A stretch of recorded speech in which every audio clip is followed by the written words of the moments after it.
Yo, yo, yo, yo, come on in, man. Come on in, have a quick seat, man. Come on and have a seat. Uh as promised, man, we try to keep our promises and Yes, uh indeed. we got a legend in the building with us, man, and we're gonna sit down and talk with him for a quick second and let him give his perspective on some of today's hot topics with the Atlanta Falcons. Just give his thoughts. Mhm. But before we get to going, Chris, man, you know what to do. Hey, everybody, welcome back. It's time to have a Falcon conversation. And just like Smitty said, we have one of our great Falcon legends in the building to talk some Falcon football with us. So we have a few things we want to ask him, and we're going to hold him for a little bit. He's still busy, have things to do, but y'all make sure y'all come on in and give the support, and make sure y'all hit the like button. But as we're going to get into this, really, man, right now, let's go ahead and get into it. Shout out to everybody in the chat as well. Facts. Before we get to going, Jesse, I just want to say, prayers up for Justin. He's in the Bill Walsh program, and if Okay. y'all don't know what that is, that's for program for up and coming coaches in the NFL, and get them on the right track to becoming coaches of where they need to be, whether it's All right. NFL or college. So he's in the fellowship program. Mhm. So Justin, we pray you make it to where you want to make it as Facts. far as coaching, and hey, we praying for you, my guy. Appreciate it, Smitty. But Absolutely. right quick, man. Just get it going, man. Atlanta Falcons, linebackers. One of their question marks as far as experience. Mhm. Divine Diablo is going to probably get the green dot this year. We talked a little bit with Chuck. Mhm. Shout out Chuck. But you being to me a future Hall of Fame linebacker, what is your perspective on how this linebacking core and Jeff Ulbrich can keep it together going into 2026? That's a good question, Smitty. I've been out there watching guys practice and doing the OTAs and stuff like that a few Mhm. times. Um, but even when you talk to the coaches, they don't even know really who they're starting. Inside outside backers going to be. When I say inside outside backers, I mean the Mike, the Will, and the Sam, because we know who the pass rush is going to be. I mean that Walker and Pierce, they're locked in. Um, But I mean, look at the middle backer though. There's a lot of options right now. You lose your starter, so now you got a lot of guys competing. Now I don't have a favorite in any of them right now because I haven't seen a lot of them. But the Down. kid from LSU though, Perkins, I like Yes. his Oh yeah. speed, I like his size, I like his agility. If that was me, I'll have to put the young kid in there and let's see what we can do with him because he brings everything you're looking for. He's tough, he's physical, he can run, he has that knack for the football. So and he's young, so let him go out there and use his natural ability and see what happens. And hopefully he can be a guy that the other guy linebackers and defensive players can look up to. Absolute facts. Absolute facts. Love it, love it. Can you talk about just the evolution of the linebacking position? Just they've just these guys, like, you went from like the hard nosed guys. Now these guys are so athletic and go sideline to Mhm. sideline. It's not just always just downhill. Now, can you just talk about just from you being able to play the position and seeing the evolution of the linebacker? Chris, that's a great question also because the linebacker, particularly the middle linebacker spot, have changed a lot. The game has evolved into the point where it's mostly a pass first game than a run game. But no matter what, you still playing football. You definitely gonna have to be able to stop the run. And I think what's happening now, you're getting guys who coming out of college who played against a lot of pass first teams. They haven't learned the technique, how to beat the guard, how to beat the center, how to take on blocks, to get off the block, to make the tackle on the running back. So they still in the learning process when you get to the NFL. But by the time I got to the NFL, that part was way past me. I had to learn how to do that. So I considered myself an expert at that point as far as attacking the line of scrimmage. So I still think it's important, but somehow right now the coaches are looking at guys who are a little bit more athletic, who can have some open space, making tackles in the open space more. But then when the game's on the crunch and game on the lines, you can see teams who can run the ball well. They push the ball downfield, and now they're expecting that middle backer who haven't did it in 3, maybe 4 or 5 games during the season to come up and attack the line of scrimmage and stop the run, they can't do it. Almost like they don't know how to do it, but the coaches sort of get aggravated with them a little bit because they're not playing physical, but they don't practice physical. That makes sense? Okay, so that's something that comes natural. It's something you have to practice. And the way practice is going right now in OTAs and even in training camp, there's not that much physical contact like it was when I played. Absolute facts. Quick question. You're an undrafted free agent, and it's hard for those players to make the team. And when you were coming up, when you started playing football, they got cut long before they do now. For sure. But what would be your advice for those guys that are got a chip on their shoulder to make this roster as an undrafted free agent? What advice would you give them on how to attack the game and how to practice and prepare and all of that good stuff? I would say, first of all, go in there with a lot of confidence, in yourself. For first, you got to believe in yourself and your abilities. They wouldn't have invited you there if they thought you couldn't play. Okay, but you behind the 8 ball because you wasn't drafted. So you got to have a chip on your shoulder. So on day one, you're trying to do everything as fast as you can, but you're also trying to be a smart player as well. You don't want to just go out there and make errors and mistakes. You want to get into your playbook, make sure you learn what you need and have to do. Then you're doing it at a fast tempo. And coaches can really pick up on guys who in the playbook, who plays fast, who plays quick, who get to the ball and hit people. Hit people. Football, it's still a physical game. You still got to hit. Then you do it all in practice, and then the coach going to look at you and say, okay, I like what he's doing, but let's see, can he do it in a game? And then when the preseason games come, this is your opportunity because starters are not going to play in the preseason. The guys make too much money now, too much at risk. They're not going to play their $20, $30 million player in the preseason. So this is an opportunity for you to make a mark for yourself. So get in the game, play hard, run to the ball, and make plays. And you can't be denied. And also, you put out a resume. There's other teams watching. Right. So you have to go out there with the right attitude, feel that I belong here. I got a chip on my shoulder. I wasn't drafted, but now I got the opportunity to show them that I can play. Facts. Absolutely. Lovely. Okay, so this question is more so for, I would say, the younger Falcon crowd, but I want to know, is there one specific hit that you delivered that just made you even think that's why they call me the Hammer right there? So today, I got 4 grandsons, but my 2 grandsons by Justin, they're my boys they're 8 and 5. So today they showed me a YouTube clip of myself, right? And it was about hammer hits. Okay. So they haven't seen me in live action, obviously. So they watch a lot of YouTube and they'll ask me, is that you? Is that you? How did you do that? Right.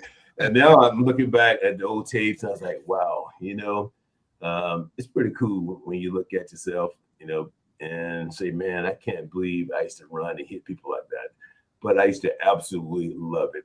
And then my nephew has sent me some clips of myself, running around making tackles. And I was like, man, I can't believe how fast that time went by. Because when I think about it, it seemed like it was yesterday. You know what I mean? I'm talking about something that was 20, 25 years ago, but it sticks in my memory, man, because it was a lot of fun. It was a lot of hard work. And I used to love to make 75,000 people go whoop at one time when you hit somebody. You know what I mean? So, it was pretty cool, man. I always tell people there's nowhere else, I think, on earth you can get that feeling when you're playing football at a high level in NFL in front of your home crowd and you make a great tackle, a big hit, and the fan base just go crazy. And that was one of the reasons they called me the Hammer. Yes, yeah, absolutely. But we've had Chuck, John Abraham, a lot of Falcons are greats, and we always talk about Hall of Fame, Ring of Honor, all that good stuff. What is your thoughts on being a future Hall of Famer? Because I'm gonna put it in the air, and I'm gonna put it out there, and we got to find a way to get you in. But what are your thoughts? And I don't like comparing players. I'm just gonna tell you. What are your thoughts on Hall of Fame? Because as I look at your numbers and some of the Hall of Fame linebackers, not gonna call no names, you right there with all of those guys, and you were one of the best in your era. So what's your thoughts on about the Hall of Fame? You know what? I guess early in my career, we played in a small market. The TV is different. It's different today than what it is. We got the internet and we got all the games. Every game is almost a national game. We played at a time where I played in a lot of regional games. You know what I mean? And if it wasn't to sell out, they blacked it out, which don't make any sense now when you think about it. All right. But anyways, I had some great games. In my young part of my career, I really had some great games. And to last as long as I played, I played 14 years. I retired in my 15th season. And when you look at the decade of the 90s, I made more tackles than any linebacker in the NFL total. From 1990 to 2000, not one linebacker made more tackles than me. But you see, they don't get the tackles the credit as sacks. You know what I mean? Because they called it an unofficial stat. But when you go look at the game, there's nothing unofficial about tackles. They're real as you can possibly get. So it don't upset me that I haven't been chosen, for the Hall of Fame. I'm in the high school Hall of Fame, in the college Division II Hall of Fame. I'm in the NCAA Hall of Fame. I'm in all the other Georgia's, Atlanta Sports Hall of Fame, all the other Hall of Fame except everywhere. And eventually it may happen, and if it happens, it happens. But if it don't, I'll try my best and don't lose sleep over it. But I will say that I have some peers who their stats is not better than my stats. But I don't, I'm like you. I don't want to call names about that. But I have some personal friends that I played with and played against. Sam Mills, Mike Singletary, all them guys. And then, Zach Thomas, all them guys who play inside, who's about my height, heat. But my stats are better than all three of them.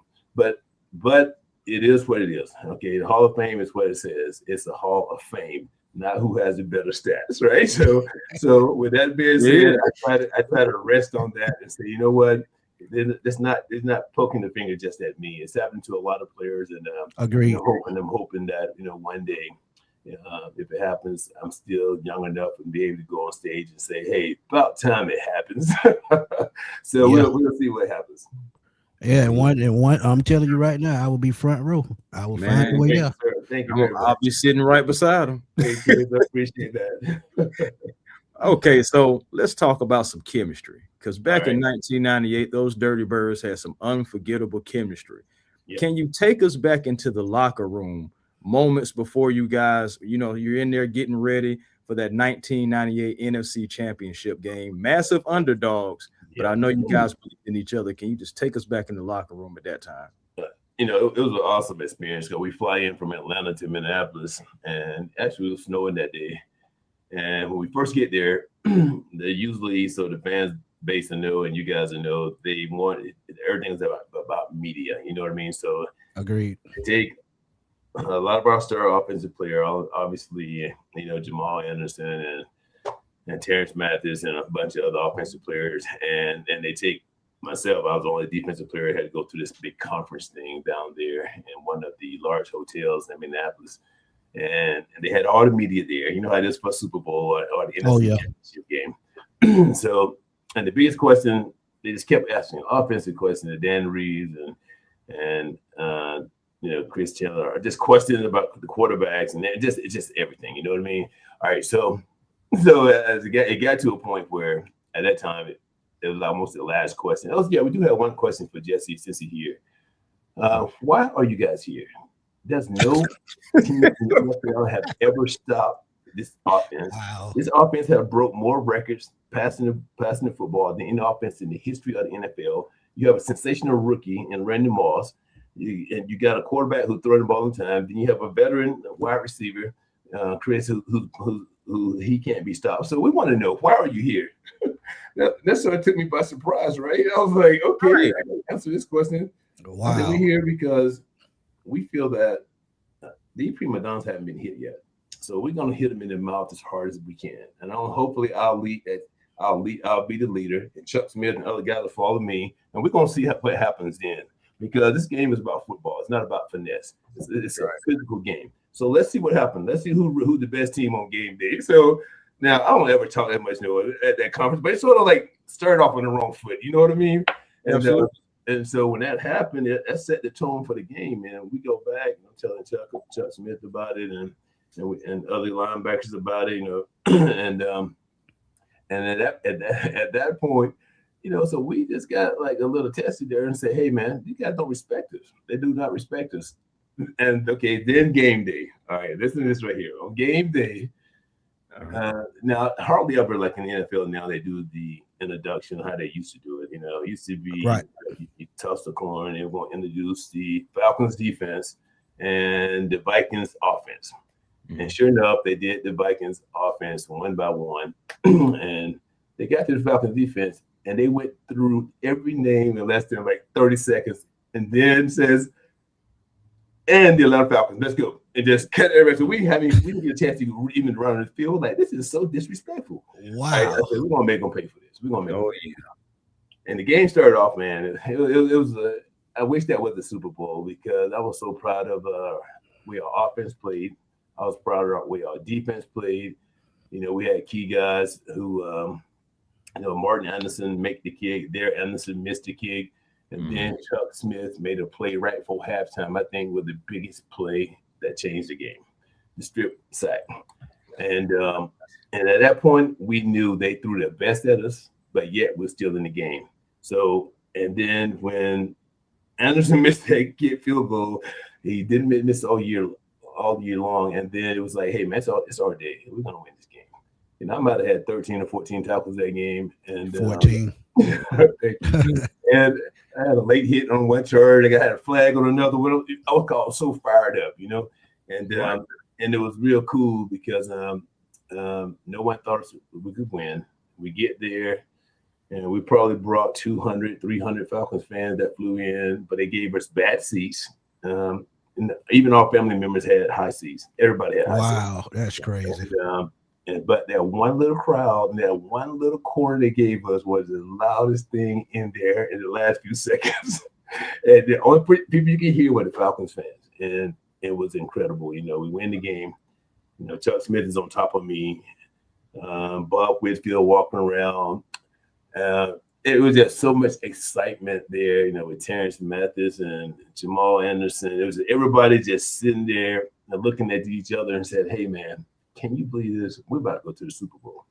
And it was an incredible time. It was one of the times that sticks out of my memory, hopefully be in my memory forever, because it was the highlight of my career.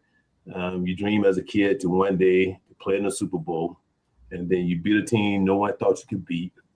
You beat a rookie sensational Randy Moss, who would have thought he would have been one of the greatest wide receivers that Minnesota ever had, including Chris Carter.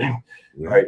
It was just an incredible day. It was an incredible day for the Atlanta Falcons, for me personally, for our team, for the city, for the Falcons owner, to get the Atlanta Falcons team that started in 1966 to get them to their first ever Super Bowl. And Super Bowl 33 was a dream come true. I mean, obviously getting there was a dream come true.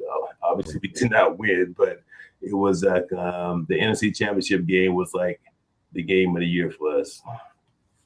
Oh, right. I got one more question, then Chris, and then we'll get a couple of questions from the chat, and then we'll wrap it up. 6-7, what's up, my guy? My boy, let's get it, Jay, in the chat. He know how I think, and I like to talk about the quarterback position. And you talked about Chris Chandler, journeyman quarterback at the time when he came to the Atlanta Falcons. Sort of like what Tua may bring to the Falcons as far as experience. Right. How can Tua take something from that experience with Chris Chandler and put it toward this season and become quarterback of this team? You know what? First of all, he has the experience, number one, and that's what Chandler brought to us. Tua came out of Alabama and made his name for himself as being one of the most accurate quarterbacks in the league, and then he had a concussion problem. Right. But I have a lot of friends ask me, they'll say, hey, you think the Falcons should not have signed him? And I asked them, I said, where else can you get a $45 million quarterback for $1 million? I'm just telling you that right now. Because he didn't make that high salary because he couldn't play. That means he was one of the best in the league. Obviously, with the concussion thing, what's going to happen. But You know, he knows how to protect himself. He's not a runner. You know, he's a pro style quarterback, so he shouldn't be having many issues. But also, don't count Penix out. I mean, it's Penix in a dogfight because this fight here gonna bring out the best in him. Because if it does not, that's gonna be a problem. You may never be able to start again in the NFL if you get beat out here, and you may not. So, to me, when pressure put on you, somebody gonna respond. If you got that dog in him that I think he have in him, it gonna come out. I'm just hoping he's healthy enough so it can come out. Because Pence, he's just as accurate as Tua when he's healthy. So now we taking a quarterback who has a concussion issue and one got a knee issue, but at the same time, it's going to be a dogfight. I like the fact that Tua is here because it's giving him a second career opportunity to show he can still do what he did in Miami and also what he did in Alabama. Penix, now you want to show the world you can play. Now you got a live competition guy who's a true starter, and no one is really favored to win it. To be honest with you, you know they brought Tua in, but hey, listen, the head coach is here. They're not the guy who drafted you, so now you got to prove that you were that first round draft pick, and show them that you're healthy enough to play. So opportunity is going to be there for both guys. Let's see the best quarterback is going to win it. Absolutely. Hey, let the best guy wear the Falcon jersey. Absolutely, man. You know, the fan base want the best guy out there, right? Absolutely. Yeah, absolutely. Because we just want to win. Well, listen, man, we haven't been to the playoffs. We haven't been to the playoffs since my son played and they went to the Super Bowl. So since then, we haven't been to the playoffs. I didn't realize that one day I thought about it. So it's been a lot of years. So it's a decade, damn near. Yeah. So yeah, we hungry, man. But okay, so you mentioned Chuck Smith a few times, so I got a question on the fly. How did his specific style as a rusher make your job easier as a linebacker? Ooh, that's a good question. Chuck is is a personality, super aggressive guy, super aggressive. He played with a chip on his shoulder, just like I played a chip on my shoulder. They consider me an undersized at 5'11", 230, and I think Chuck probably played at 6'2", 245, which is undersized for that position. But he had the biggest heart. If I had to choose one heart was almost as big as mine, or not bigger, it would be Chuck Smith. Because he had that dog and that fight inside of him. And on game day, it came out, man. I mean, it would come out. And it should be unbelievable how his personality would change and how he feels that no one can block him and he got something to prove. One of the best games I've ever seen Chuck play, I think it was in New Orleans. And New Orleans had an all-pro right tackle. And man, and Chuck had a field day. He had 5 sacks in that particular game. I remember that game. Yeah.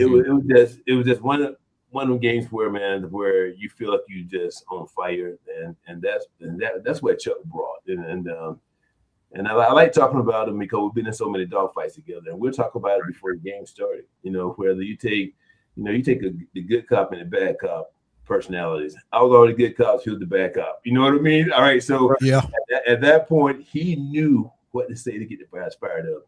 They looked up to me because I was more of I'm going to show you how to do it. You know what I mean? You follow my lead. So the way we clashed together, I made everybody better. You know, he made me better, and I made him better. And I would tell anybody at that time, for the years I played with Chuck Smith, if I had to pick one guy to go in a bar fight with, and it's only going to be 2 of us, and we got to fight 10 guys, it's going to be I'm choosing Chuck Smith. You see what I mean? Oh yeah. He's the guy with that personality who's going to fight to the end. And we got in so many battles, you know, in the NFC.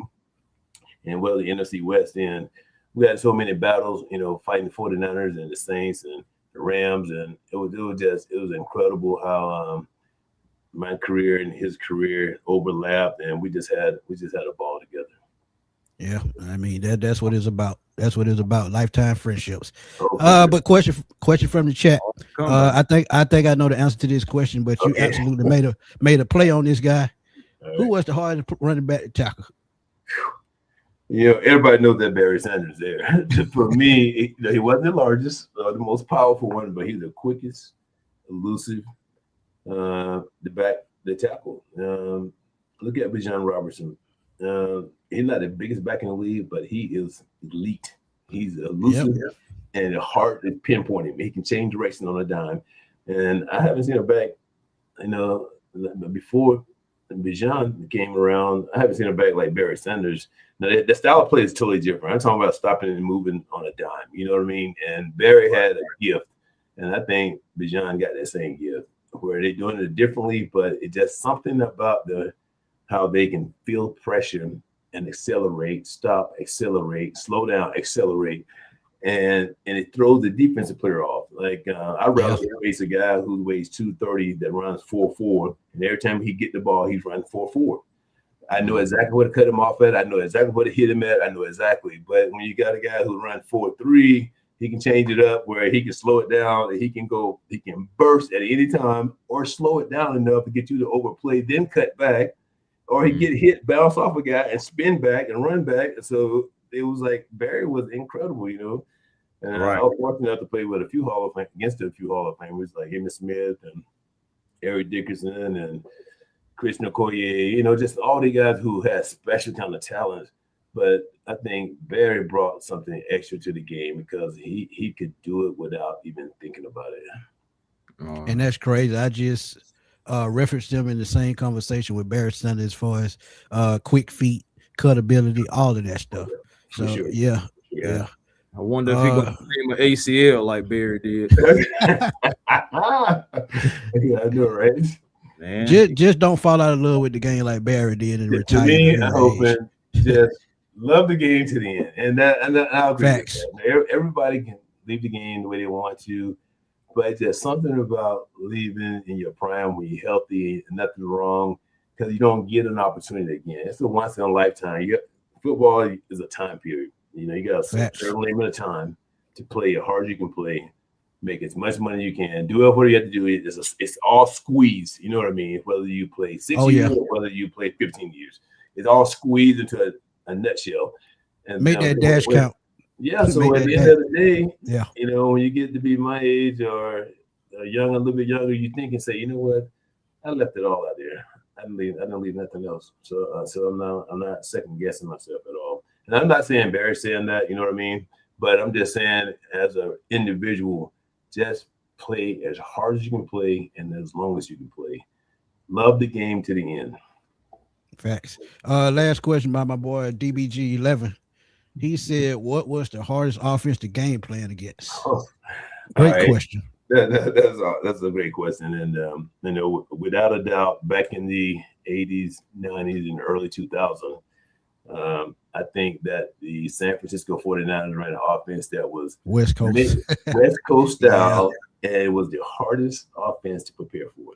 And I can remember a time we had to fly out there, and you know it's a 4-hour difference in time.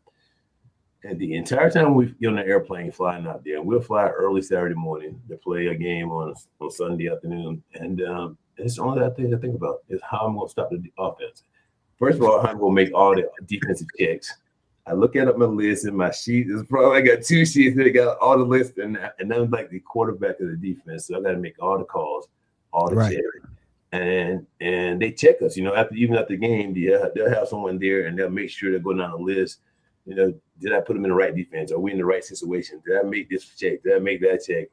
And I would get so overwhelmed about just, okay, the mental part of the game. Now, I understand you playing, again, the time that we played, you know, you got Jerry Rice out there. You have Steve Young. That team was loaded with Hall of Famers, right? So I'm not even thinking about the talent yet. I'm thinking about the mental part. Then I got to deal with the talent, right? So it was very stressful, but I learned a lot. I learned a lot from preparing myself for those games. You know, it gave me an emotional high every time we played them because I wanted to be. You know, you want to be perfect, but you ain't never perfect. That makes sense. So you strive to be the best you possibly can be, you know, mentally, emotionally, and physically. Now, the physical part came easy for me. And I'm going to fight you to the end no matter what, whether I'm wrong or right. But I wanted to be right mentally on the right calls, making the right checks, making the right play, because they only needed a small error, you know, to beat you. And they were tough to beat. Yeah, because that Jerry Rice on that slant, that was hard to stop, boy. Every time, Take it to the house. I got a non-football question for you real quick. All right. Like, what is it about the game of golf that just draws in former athletes? Like, Okay, Chris, I tell you. on that golf. One thing Oh, is, man, I okay, knew that was coming. okay, all of us are competitive, right? Right. But the Right. ex-baseball player, basketball player, football player, we all compete. I mean, but golf is the only sport that it challenges you. You compete against yourself mostly. You know what I mean? It's like, okay, Right. you have to get this right. And you think that, man, if I can hit a guy who's running a 4.3 that weighs 230 pounds, and he's running and cutting, carrying the ball in his arm, why can't I hit that little white golf ball that's sitting Right. there and not doing nothing? And the baseball players say the same thing. They'll say, hey, man, I'm hitting the ball that's going 90 miles an hour in the air. Trying to tell me I can hit the ball that's sitting still in the direction I wanted to hit it. Like, okay, I'm playing golf with Jody Meeks tomorrow. And he's obviously he's Former NBA player. high school, Right. in the NBA, and great shooter. He'll say the same thing. Oh, yeah, lights out. What me the most, man, I can drop a 3-point, no problem, but I can't hit this ball, right where I want it to go every time. Now, we can do it sometime, but it's just something, it's just such a challenge, and it's a lot of fun. I mean, when you do hit a great shot, it gives you that rush. And also, it takes about 3 to 4 hours to play. And Oh, now yeah. you have a group of guys again. Now it brings you back that locker room environment a little bit where, you're in the locker room with a few guys every day. Now you're with these guys for 4 hours on the golf course, and we talk about everything. And I think that's a part of it too. Just being sociable. Right. And yeah, if you want to see how hard it is, just go to Top Golf for a little while. You'll get a feel for it. But absolutely, last question for my boy. I got to get him in because big supporter of the channel. He said, "What linebacker did you try to model your game after?" That's a great question. Okay. Mike Singletary for the Chicago Bears. A guy I looked up to. They list Mike at 6 feet tall, but he basically was eye to eye at 5'11" and a half. We weighed about the same thing, 228, 230. And, he played on a great defense, had some great defensive linemen. So as growing up, and Mike was probably 10 years older than me. And but so I looked at him as my mentor, him and Sam Mills. And both of the guys are older than me. And so when we in my career, in my first Pro Bowl, I had the opportunity to share the field with Mike Singletary and Sam Mills. And that was the first time 3 linebackers that was under 6 feet tall were actually started in the Pro Bowl. Wow. Because the average size of that particular time was like 6'2", 245, 6'3".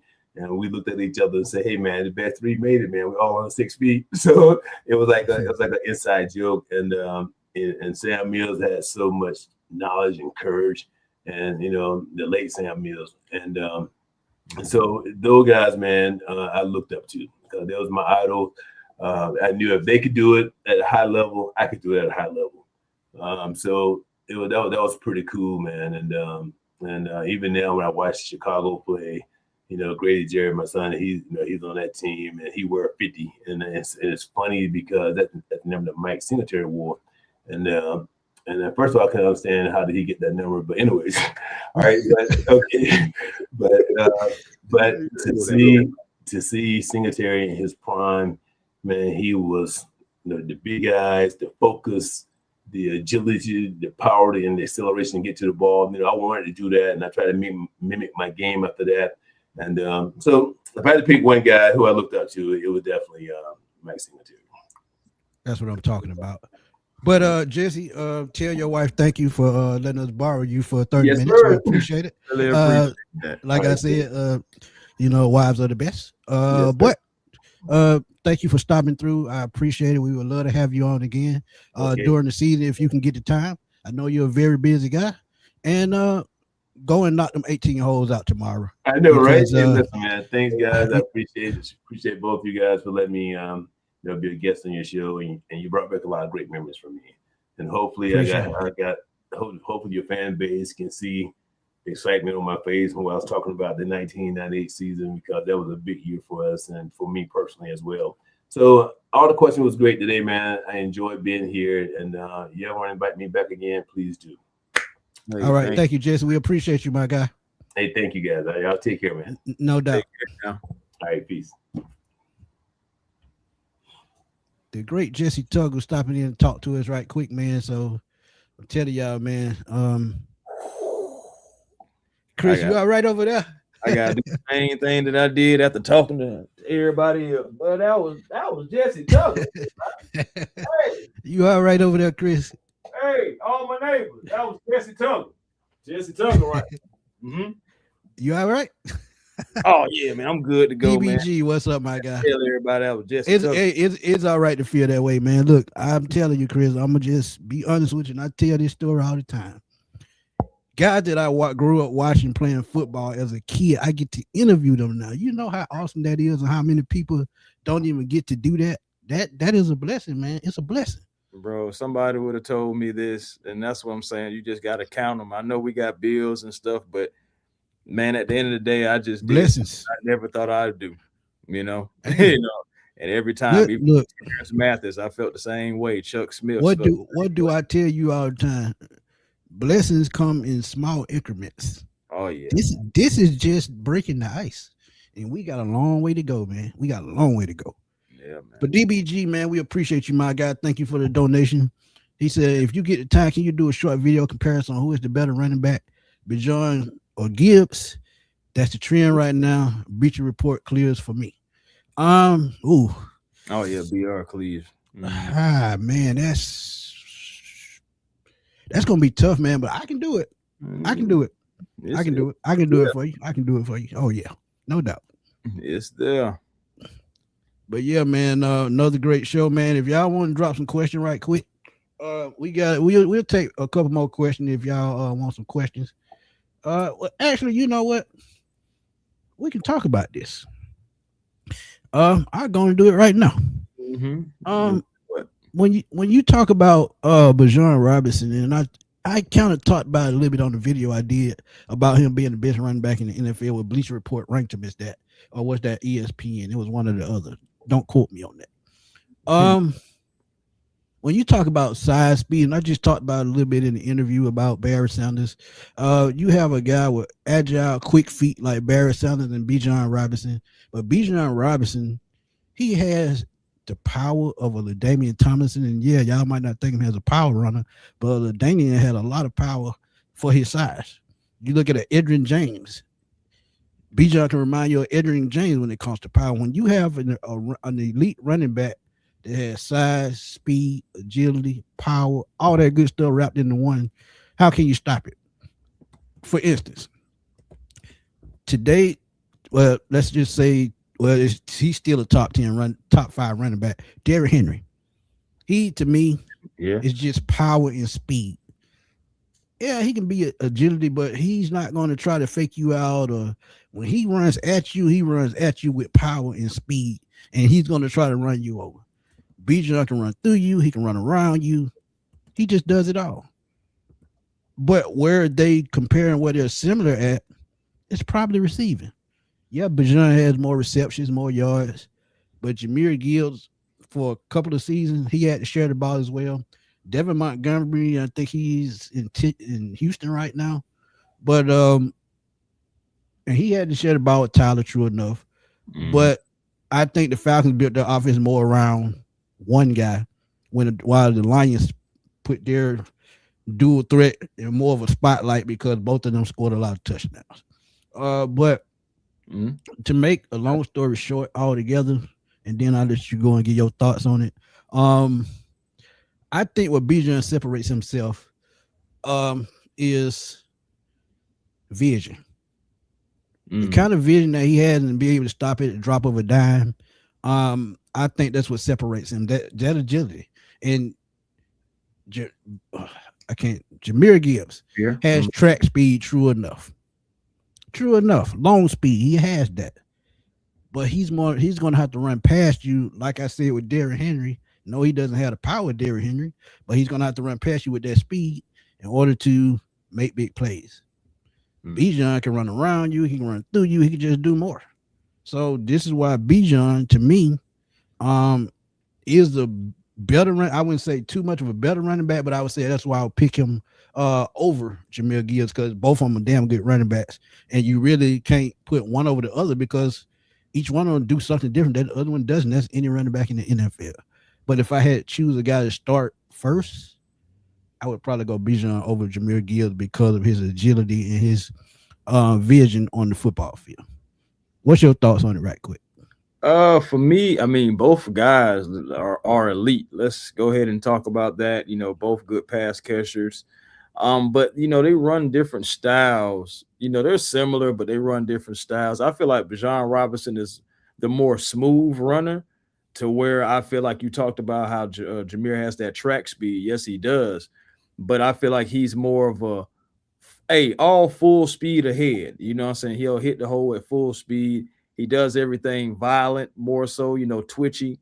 I feel like he's really twitchy and everything, to where Bijan feels like he's real smooth, patient, slippery, really got that dead leg, even though he even talked about he's still working on it. I feel like, he still has it down to where he does have that start and stop. Just being able to change speeds like that. You even heard the Hammer just talk about it. It's difficult to deal with when you got a guy you like. Honestly, Hammer probably want to try to tackle Jameer more so than Bijan. So just because you already know exactly what you're going to get. He's like Jameer is elite and he's instant, 0 to 60. Yeah, for those who ever seen Gone on 60 Seconds, he's Eleanor. One of my favorite movies. yeah. Jameer's Eleanor. But my thing is, as far as just smooth, somebody that can glide to the hole, change the speeds, and end up just like taking out the linebacker, spinning off him, keeping driving forward. And then Bijan has somewhat of an awkward style of a run anyway that kind of lets him lean toward angles. When you think about it too, I mean, I could be, missing some things about Jameer. Of course, I watch more Bijan than I do Jameer, but Jameer definitely is a guy that some people I've heard somebody I'm trying to remember who was it. The guy that be with Mike LaFallo, Chris Sims, is it? I think Sims. Yeah, I've heard him say something about kind of like a hybrid scat back or something like that. About what they say about Jameer. But at the end of the day, Bijan is a guy that you want to carry the ball over 20 times. He's going to break multiple tackles. Remember all those times people say he can break a tackle in a phone booth? Yeah, that really is Bijan Robinson, to where I think Jameer Gibbs is not that. I think he's a guy that's going to come right at you. And the thing about it is, if he does run past you, he is gone. But Bijan Robinson, he's a big play waiting to happen really at every snap of the ball. And that's one thing that makes him the best running back. You know for a fact that any given time, Bijan could take off and really actually get away. As you've seen last year, he was able to take it to the house. So, yeah, definitely give me Bijan, man. That start and stop ability, that's going to, like I said, I wonder if he's going to claim an ACL one day like Barry did, because just that alone, that start and stop and being able to juke in a phone booth type thing, that can really hurt so many players. Think about the time, I'm going to go back down memory lane, against the Packers, that one drive to where like he started and stopped and they was changing speeds on guys and had guys just reaching for him and they couldn't get him and everybody on their knees and stuff. But that's the type of player Bijan Robinson is. And even though he does do a lot of dancing, some people would call it dancing, but bro, at the end of the day, he breaks tackles as well. So he is still strong. He doesn't have to always dance with you. He can run through you too. And shoot, even Calais Campbell. Think about Calais Campbell, what he said. He said, I ain't know Bijan had that. I had to tell you, he's like, oh, we about to run me up. You trying to run me over. I didn't know you had that. That's Bijan Robinson. You want to hear something crazy about Barry Sanders? And I'm going to get to one more question. Jessie Tuggle is the only linebacker in NFL history to get a clean hit on Barry Sanders. The only linebacker. The same, man. He told me this in the last interview. So, yeah, he was just that dude, man. He was just that dude. I seen another question I saw a little bit earlier up here. Facts.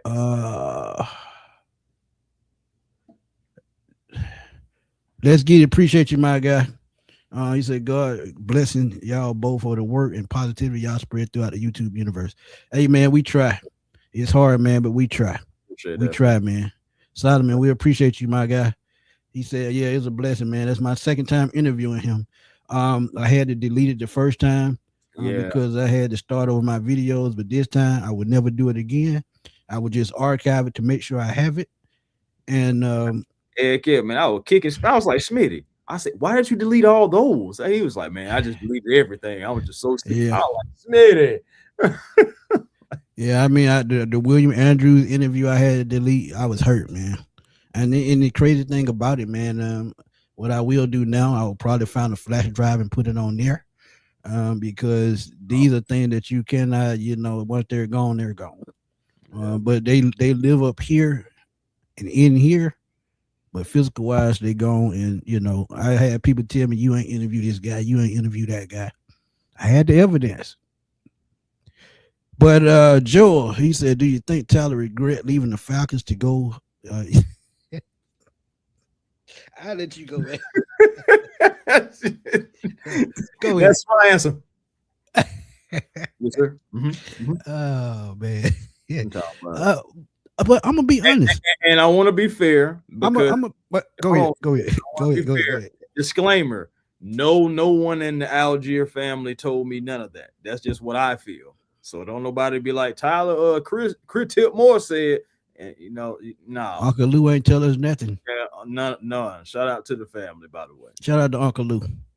Big supporter, man. He'll come through during the season. But I'm gonna just say it like this, and I'm gonna be real with y'all. Yes, he had to go get paid to get his money. Hope that worked out for him. But he mainly did it because he'll be closer to family. Think about that. He's from out on the West Coast. That was probably his main reason for leaving. That's just my opinion. Ain't nobody tell me that either. I'm just looking at it from a family perspective. When they had to travel to a shorter distance, I think they're right out there in Arizona, Utah, somewhere around that way, or California. They're somewhere around there. But it's much closer than flying all the way to Atlanta. Think about it. If you can get your family to games and they don't have to pay super stupid, outrageous prices to get there, would you do that for your grandmother, your auntie, your daddy, your mama to come see you play every single Sunday? Without question. I would, and I get the pay that I deserve. So I get it. Did I like what happened when they drafted Jeremiah Love? Hell no, because he didn't deserve that. He just got out of that situation. So I don't know what kind of bread they baked and sold him, but that was the biggest deception of I've seen in a while. I have not seen that video. Spot, what's up, my guy? You had to go back to the beginning. We already done the interview. Go back to the beginning. You can check it out from the beginning. Trust me, you won't be disappointed, man. Great conversation. Right, man. That boy, let's get it crazy. He said, I'm gonna switch it up. Bijan is literally Allen Iverson on the football field. Absolutely. The way he can cut on the dime and make people break their ankles at full speed running behind pads. You can't touch that. Absolutely. Man. Yeah, can't coach that. And you can't teach that. Right. Clip that. Facts. Yeah, so he said I need to hit that's why I said 1.3 speed. Oh man. That's what I think, man. Now training camp hadn't started yet, family. No, it started on the 30th. It started on the 31st. The 31st. And then it started on Friday the 31st for the season ticket holders. And then August the 1st, that Saturday, is when me and Chris will be there. Is when everybody else can go. So we hope to see y'all there on August the 1st. Come through, talk to us, take pictures, sign autographs. Yeah, I've done that before. Sign autographs. I got to go get my Sharpie pen. Okay. But we're going to have a good time, man. We're going to have a good time. DBG, appreciate you, my guy. Appreciate you. But yeah, man. Excellent interview. Come on, Dan. Uh-oh. Come on, Dan. About the boys. Come on, Dan. He said he petty. Come on, Dan. Well, yeah, man. Chris, go and close this out. Yeah, man. Hey, A1 Forever Sports platform on YouTube. Come over, like, comment, and subscribe. Be a part of the A1 family. I always want each and every last one of you there.